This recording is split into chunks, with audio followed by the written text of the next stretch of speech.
Кои са другите основни грешки, които допускат инвеститорите на този пазар? Аз съм съгласен, че една основна грешка е неподготвеност. Тя се манифестира в поведението след това на определения инвеститор.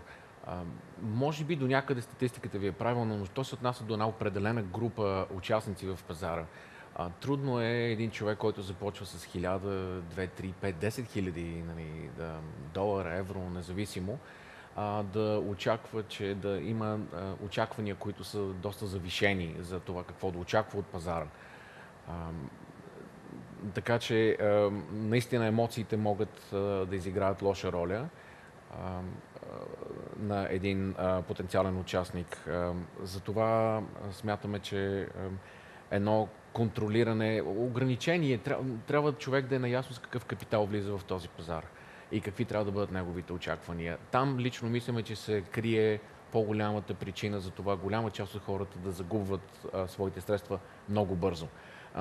Левериджа, който се дава при търговия, искам само това да спомена, че левериджа, който банките дават при търговия с Форекс, той варира от между 100 към 1 до 200 към 1. Това дава изключително множък прозорец за грешка. И при такива големи обеми човек много лесно може да сгреши с една много малка флуктуация в промяната на валутата да изгуби своята сметка. Така че адекватност на капиталова адекватност е може би най-важната причина, заради която много трейдери загубват. Управлението на сделки.